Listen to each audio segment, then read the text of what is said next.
Okay, we're going to finish. Oh, well, first, welcome to the first Monday morning session of science class. You get a double dose on Mondays from now on, so that I can try to get some writing done the rest of the week. And then anything that's unclear in what I say on Mondays, Mr. Van Dam will make clear later in the week. Okay, we're going to finish Coulomb today. And we saw last time how he arrived at his inverse square law of electrical force for not only the repulsive force, but the attractive force. And I mean, just to review, what was the experiment where he proved it for the repulsive force? Troy. With the torsion balance? Yeah, that was the torsion balance. And then for the attractive force, JJ? Yeah, the electrical pendulum, where he got it swinging back and forth horizontally, and showed that the period of the swing is proportional to the distance he had it from the charged objects. And then we went through the math to show that the only way that can be true is if the force falls off as the square of the distance. Okay, now, so we have inverse square law forces that describe not only how gravity works, but also how the electric force works. So it seems like a very reasonable question to ask, well, is the same thing true of magnetism? Now, there is something different about magnetism that, very different from both gravity and electricity. And what is that? What's the first thing that comes to mind, Nick? It doesn't require rubbing? Oh, it doesn't require rubbing. No, that's true. I was thinking of another difference, though. Daniel. Attracted to iron and other magnets. Oh, yeah, what's attracted to? Okay, you're listing all the differences except for the one I'm looking for. Evan. Magnets have poles? Yeah, poles. I mean, remember, you have, in the case of gravity, you have just masses that always attract other masses. In the case of electricity, you have, according to Franklin's theory anyway, you have this electrically charged fluid that acts on other electrically charged fluid. Troy. But can't you polarize an electrically charged object by making some of the electrical fluid go to one end and... Oh yeah, you can. We saw that. I mean, that was what they called electrification by induction. But so before we get into this, before I finish this magnetism issue of Coulomb's, let's think about this, because this is the key case that you have to see in order to really grasp the distinction between electricity and magnetism on this issue. Let's say I have a bar of iron, okay, and I hold up let's say I've been spinning my glass sphere around and rubbing my cat against it, and so it gets charged up really strongly with a bunch of positive charge. Now, what's going to happen to the electric fluid in this bar? Ben? It's gonna turn negative. Well, It's gonna yeah, it's going to be negative on this side, right? What's going to happen on this side? Oh, Because you haven't touched the bar, okay? In this, I don't touch the bar. I just hold this strongly charged object near it. be positive on the right. Yeah, so it's going to become negative on this side, but positive over here. Okay, so in effect, you have as Troy put it, polarized this iron bar. Now, we can also, magnetize an iron bar. Let's take another iron bar, and we rub magnets along it until we magnetize it. And let's say we do it so that the South Pole is on this end, the North Pole's on that end. Okay. So now what's the difference in these two cases? In both cases, you've got a polarized object, in effect. Magnetic poles in this case, and a positive on one end and a negative on the other end of this iron bar that we have electrified by influence. Okay, what's the difference is, what happens when I cut these two bars in two? Okay, so I take my hacksaw and I now do this.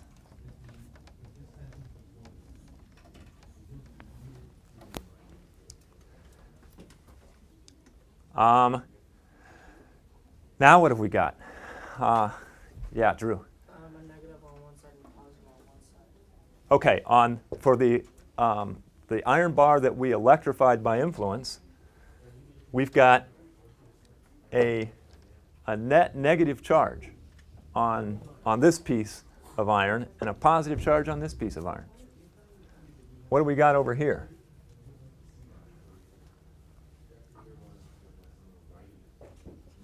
Have we got an isolated South Pole here and an isolated North Pole here? No, you can't do it. That's the difference in magnetism. What you get is two magnets. No way around it. Okay? So this is a, Troy. Do each pole always have an equal force? Does each pole always have an equal force that they put on objects? Oh, well, I mean, you can have magnets that are different strengths, but In the same magnet, are the North Pole and the South Pole of equal strength? yes. Okay. So you can isolate electric charge. You cannot isolate magnetic poles. So when Coulomb wants to test the strength of the force from a magnetic pole and see how it drops off with distance, well, I mean, he's got a bit of a problem because he can't have just one magnetic pole, right? And then test how the force falls off with distance. You have to have two.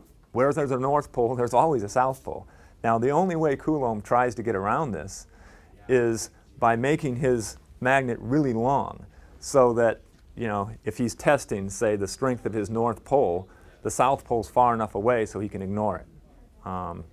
But remember, that's always an approximation. Okay, so he's not going to get, I mean, the electrical force law that Coulomb derived is exact. I mean, that's exactly true all the time for all electric charges. Now, we're not going to come up with the same thing for magnetism. It's never going to be exactly true because he's always ignoring that other pole. Okay, Troy. If you connected two magnets and also made sure that they stuck together by melding or something, would it be one magnet, or would there just still be two poles? Or would there still be four poles? Or would there only be two poles? Oh, if you did what? Now, say again. If you connect them and Oh. also heat it up so that the metal actually connects. Would there Oh. be two poles, or would there still be four? No, I mean, if you reconnected them, you would get a magnet with two poles. Okay. Okay, so let's go back now. I mean, I just want you to keep in mind that there is that important difference between what Coulomb did in electricity and what he's now doing in magnetism. Okay, but given that, we're going to go now to exactly what results he got in magnetism. Yeah, Drew. When you connect the two magnets back together, do you have to solder knot them, or do you just have to touch them together to get like south on one side and north on the other? Yeah, you could just touch them together. Jump on. Yeah. Actually, if you heat them up the way that Troy was suggesting, to melt them together, you would lose some of that magnetism. Okay, now I gave you some numbers at the end of last class, I think. Well, first let me remind you what the experimental setup was. So, experiment, I'm sure you already have this in your notes, but what Coulomb has is a little magnetized needle on a pivot, and then he has this long magnet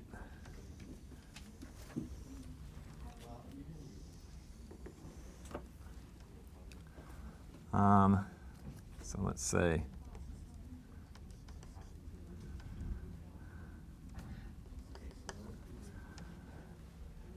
and he starts this this little magnetized needle swinging, and of course it's the south pole of that magnet is attracted to this north pole that he's holding some distance away, and so it's going to always try to swing back in that direction, and you're going to have a little magnetic pendulum. In fact, you can just, that's what you should call this experiment, the magnetic pendulum.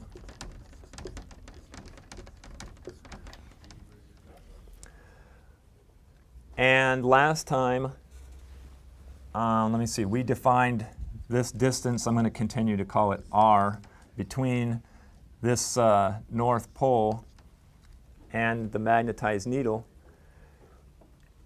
And I gave you a little table that showed R versus F. And F stands for, Daniel?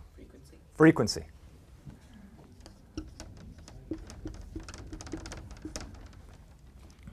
Okay, so we had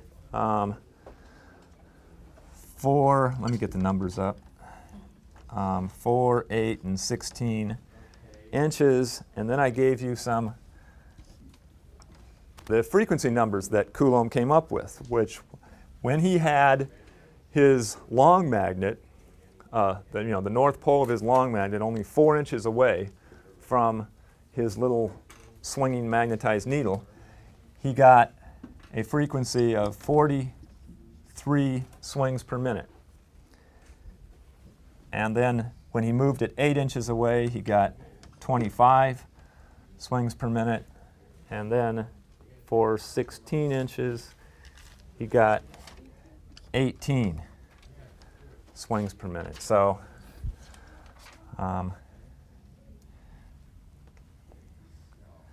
actually, you should write the units here too. Inches, swings per minute.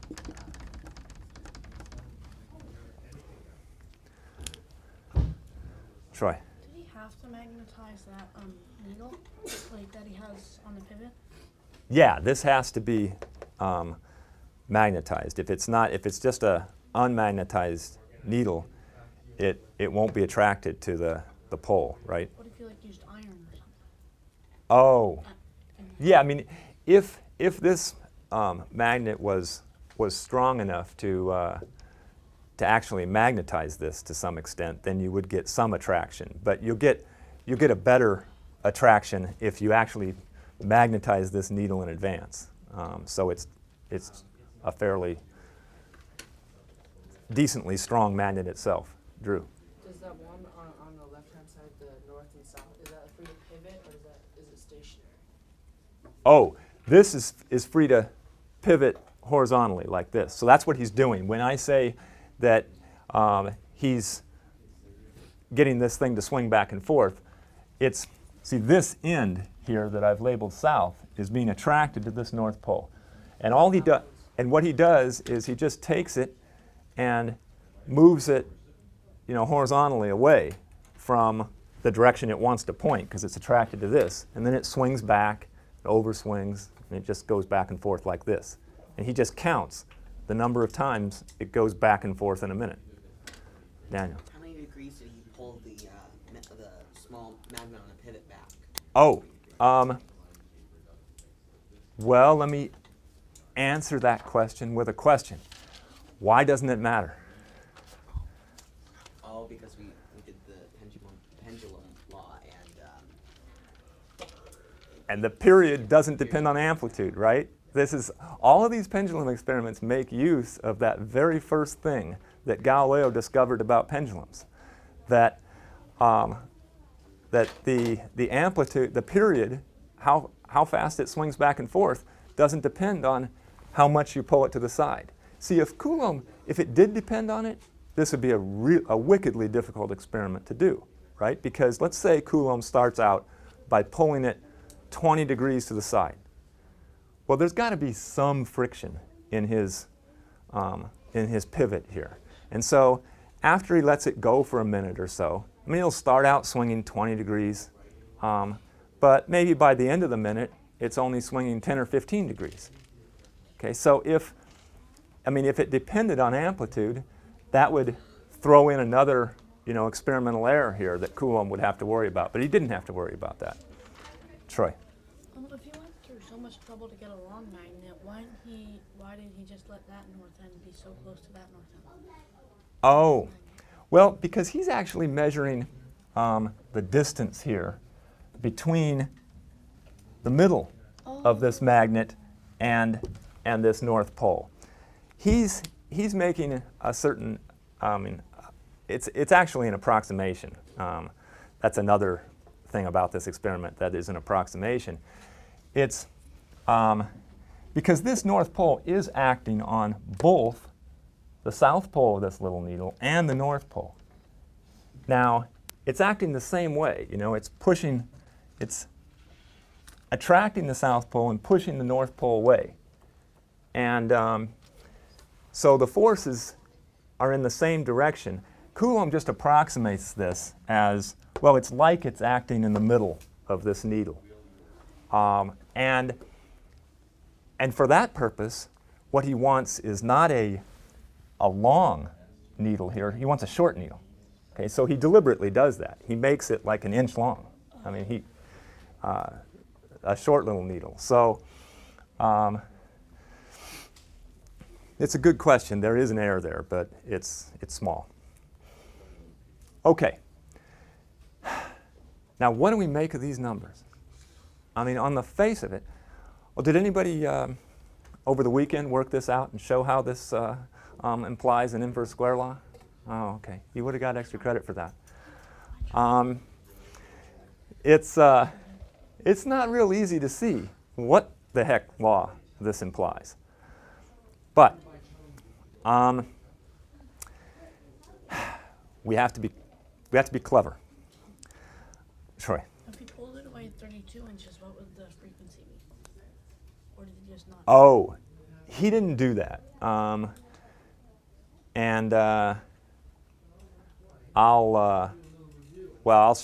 tell you why in a minute. At that point, the magnetic force gets to be weak enough so that it's difficult to get an accurate measurement. Now, the first thing that that we have to do here is relate this frequency to the force of magnetism. Okay, so that's what we want. We want some mathematical relationship that relates the frequency to the strength of the magnetic force. Now, have you seen an equation at any time in this class that gives you an idea on how you might do that? You've seen it pretty recently. Alan? Well, Well, what I haven't shown you an equation specifically involving the frequency, f, but maybe this will give you an idea. What's the relationship between the frequency and the period? Nee. Inverses. Yeah, they're just inversely related, right? All the frequency is just equal to 1 over the period, right? Because if you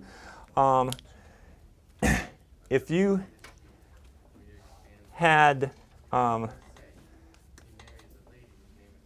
if this thing swings back and forth, let's say 30 times in a minute, okay, what's the period? Sure. Wait, no. It takes 60 seconds to swing back and forth 30 times. Nee. 2 seconds. Every 2 seconds, it goes through one swing. That's what the period is. So if the frequency is 30 swings per minute, the period is 1 over 30 minutes, right? Or 2 seconds.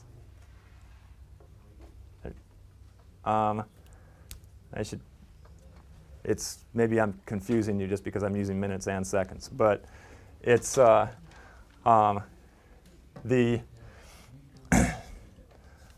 frequency, the period is just this number of seconds, say, it takes to swing back and forth. But the frequency is the number of swings per second. And those two things are just inversely related. Yeah. Would it be the period is 60 over the frequency?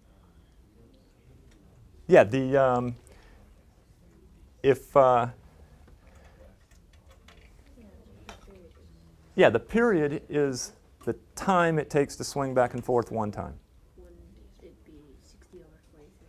Like if for 4 inches is 60 over 43? Yeah, exactly. If you took, I was using 30 just because it's a nice round number that goes into 60. But if you take this actual case, okay, this is 43 swings per minute. What's the period would simply be 1 over 43 minutes. Or if we convert that to seconds, it would be 60 seconds over 43. Okay? So now, once we know that this frequency is just inversely related to the period, and we've got this handy equation for the period of a pendulum, right? We know that, see, I gave you last time, well, for a gravitational pendulum, we had this equation. Remember that one? For a normal, now what's g in that equation? Dan? Force of gravity. Yeah, it's really the acceleration of gravity, but it's the acceleration due to the gravitational force. And that is directly proportional to the strength of the gravitational force. So if now we just say, well, now we're working with a pendulum that is operating because of a magnetic force, we can, the acceleration due to the magnetic, we can just replace that g, that was the gravitational acceleration, with the acceleration due to the magnetic force. Say, call that a sub m.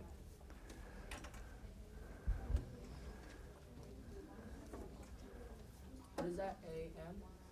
Yeah, a sub m, just m for magnetic.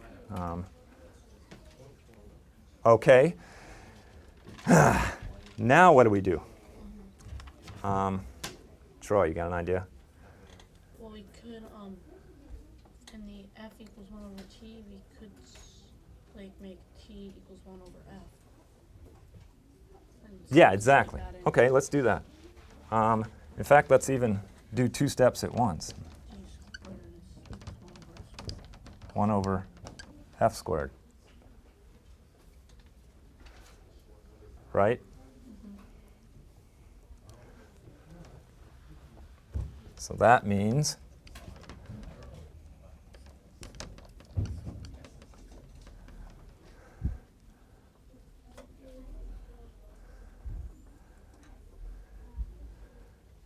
see, now we're starting to get somewhere. We've got a relationship now between the frequency and the magnetic force. Effectively, the acceleration due to the magnetic force. Wait, Yeah. can we assume that the magnetic force is inverse square when we draw this or not? No, I haven't assumed anything yet. Well, oh no, excuse me. That's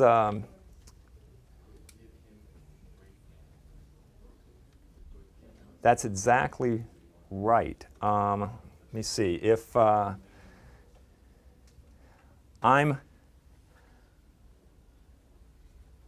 no, I haven't yet assumed any dependence on distance. I mean, on the force on distance. Okay, that's going to come out of this analysis. Just if you just know, this is the strength of the. If this is the strength of the force, that's how a pendulum will swing. Okay. All right. Now, so in this case, what is L?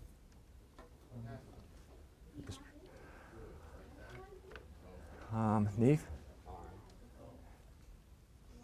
Well, it's not.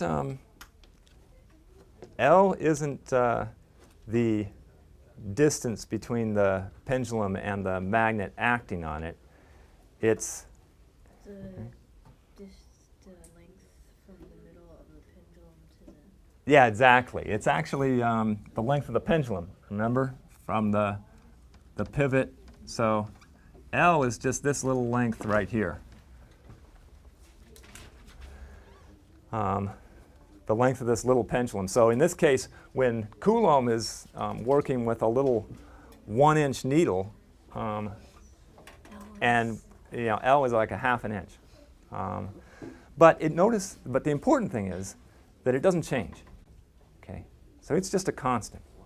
I mean, the only thing that Coulomb is changing in this experiment is the distance between his big magnet and his little pivoting magnet. So this is just a constant. What Coulomb is doing is changing the distance, which is going to change the strength of the magnetic force. So in effect, he's changing A here, A sub m, and then seeing what change that causes in F.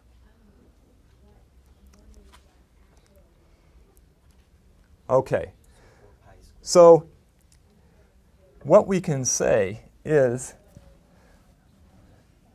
I mean, the force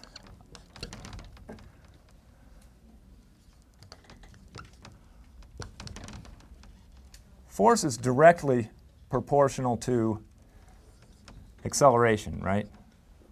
What's the other relevant thing that enters into this equation?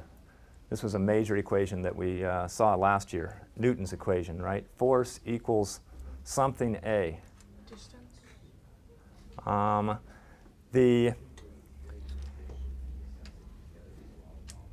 If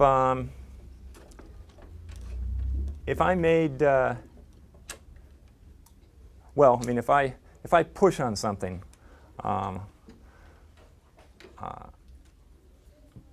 with a certain force, does it make a difference how big and heavy the thing is that I push on? I mean, if I throw, can I throw a baseball? Can I throw a bowling ball as hard as I can, as fast as I can throw a baseball? Okay. So what else enters into this? Yeah. It's inversely proportional to weight. It's the mass that enters in, right? If the mass is bigger, the force has to be bigger in order to get the same acceleration.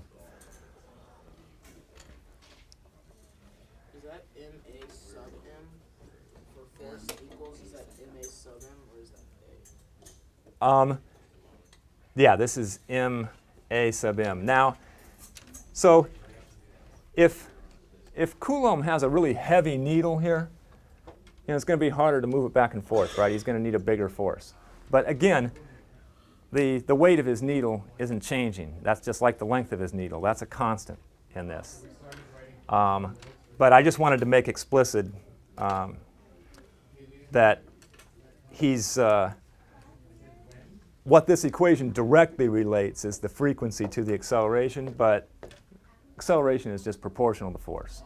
You remember that from Newton, at least those of you who were in last year's class. Now, so we can write that the force, the magnetic force,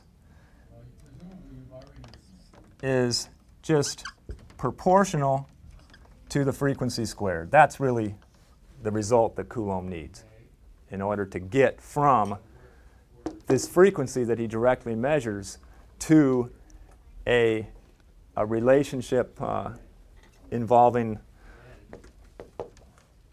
to go from frequency that he can measure to force. Okay, does it? Is that because this is a constant, and F squared has to vary directly with A, with the acceleration, and of course A is just proportional to force.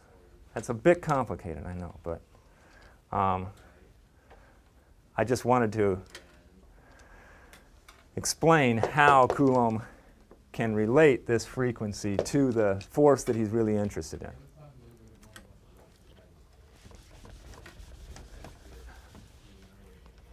Okay. Oh, I don't want to erase my experiment.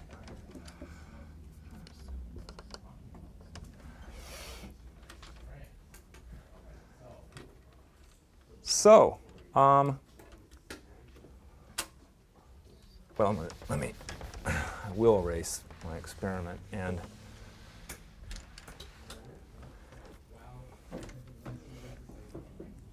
let's now make another column in this table of numbers that are a measure of the force.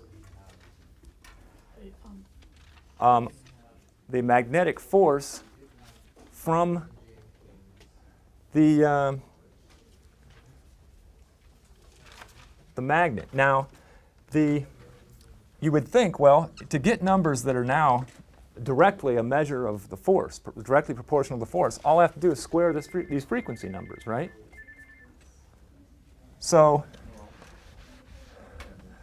let's say total magnetic force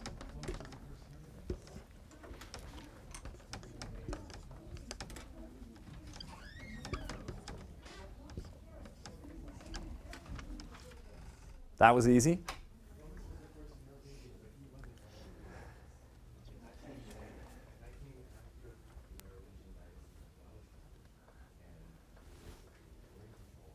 Now, is Coulomb done? Well, I started out telling you one thing that Coulomb did at the beginning of this experiment. And now I'm going to go back to that, and you'll see why he did it. Remember, before he even brought his long magnet up and then started varying the distance and timing the swings, he he did the experiment without his long magnet at all. Right? Now, why he sets up his little magnetized needle on his pivot, and it's pointing north. He pulls it off to the side, and it swings slowly back and forth. What's causing it to swing? Ben? It's attracted to the well, it's attracted to the other object. Or the, well, no, he hasn't even brought the other magnet up yet. Okay, he's just got his magnetized needle without the other magnet. And yet, he draws it away from the north direction, and it swings back and forth. Nick? Because there's a north and south pole. The Earth, Yeah. right? Yeah, I mean, it's the Earth's magnetism. I mean, remember, the Earth is a magnet. Gilbert told us that. So there's a magnetic force just due to the Earth. Okay, Drew. When he was doing the other experiment with the north rod thing, and Yeah. that thing, would the Earth's north pole interfere with that experiment or anything? Or?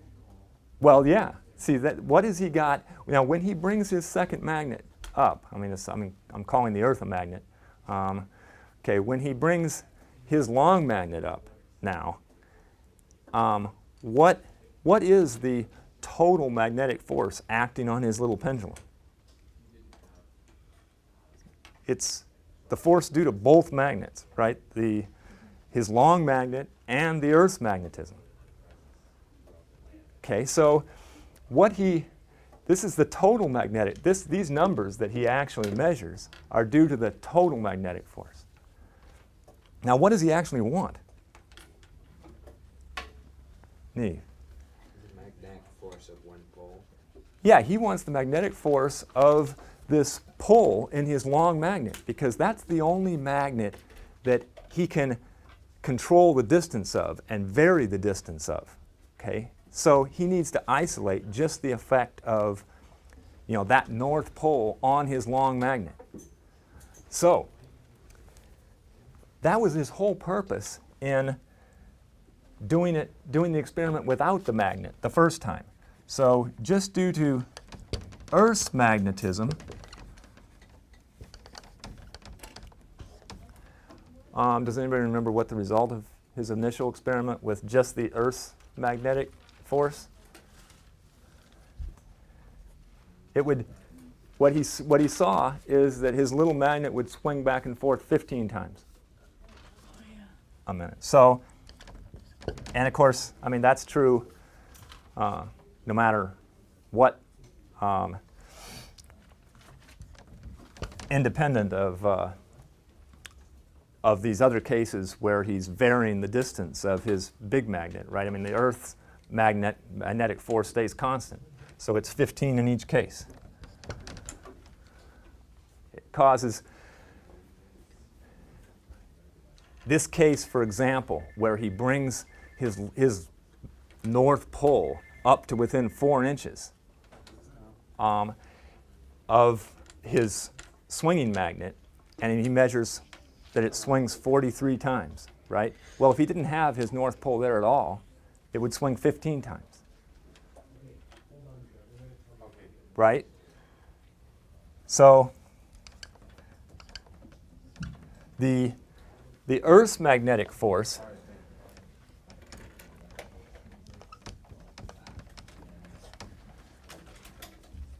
is proportional to the frequency that he gets with just that force, which is the 15 squared. So how do we get the force that he's really interested in now?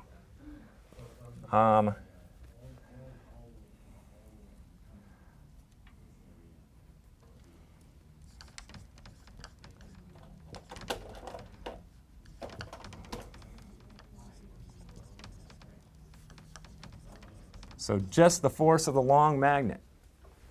Wouldn't it be the total magnetic force minus the Earth's magnetic force? Yes, exactly. So all he has to do is take 43 squared minus his 15 squared. And then in this case is 25 squared minus 15 squared. Here, 18 squared minus 15 squared.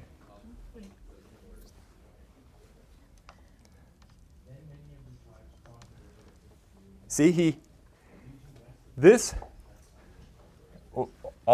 equation basically that I'm using here is total magnetic force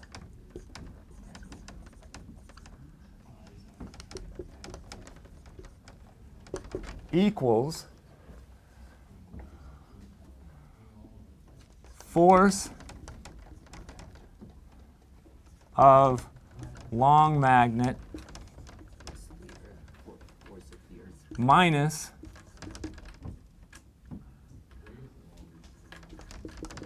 earth force. I'm sorry, plus. The total force has to be the force of his long magnet plus the earth force, right? So if you want just the force of the long magnet, subtract the earth force from both sides. Troy. And if you got the square root of the force of the long magnet, wouldn't you just get what the frequency would be if there was no North Pole? Exactly. What he's doing here is calculating the frequency that he would have gotten, basically, if the Earth wasn't a magnet. So he's just taking out the effect of the Earth's magnetism. Now, if you actually work these numbers out, the board's getting a little messy here, so let me go for the finale here by starting with a fresh board.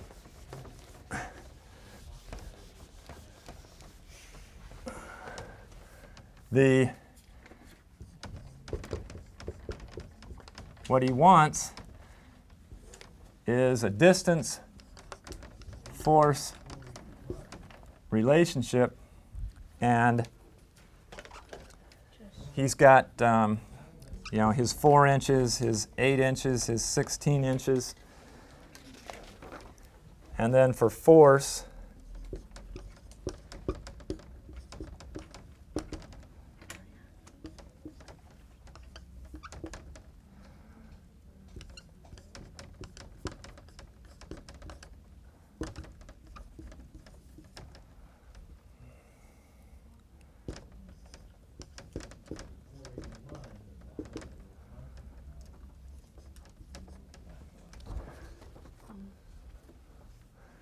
now, yeah, Troy. So should he try and get the frequency of all those? Well, he's already got a number that's directly proportional to the force. Okay, so these numbers now are a measure of the force of that North Pole on his little swinging magnet. So he's finally got what he actually wanted. Now, does anybody see a pattern here? Is anything interesting about these numbers? Nah. They get almost cut by 4 every time. Exactly. Nick says they're cut down by a factor of 4 each step. So what has he done here? When he's gone from 4 to 8 inches, he's doubled the distance. The force has gone down by a factor of 4. He doubles the distance again, the force goes down by another factor of 4. The distance is proportional to 1 over the force squared. So it's inversely proportional to the force squared. Yeah, I mean, you could say here's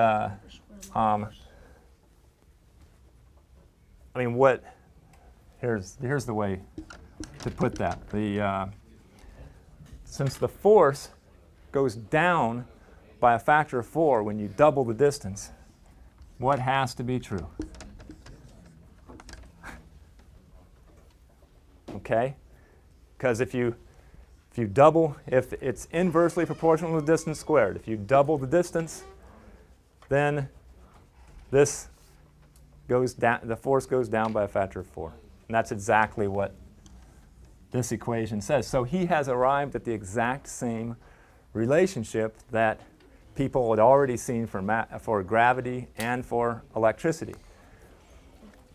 With the caveats I put in at the beginning, that remember, this is, I mean, I've rounded off his numbers a little bit, and there are, I mean, you can't forget the fact that even though Coulomb did his best to isolate a North Pole here, you know, there still is a South Pole, and it still is having some effect. So it's, this is an approximate, you can think of this as an approximate relationship for magnetism, but if you could, to the extent that you can isolate a magnetic pole, it does follow this exact same equation.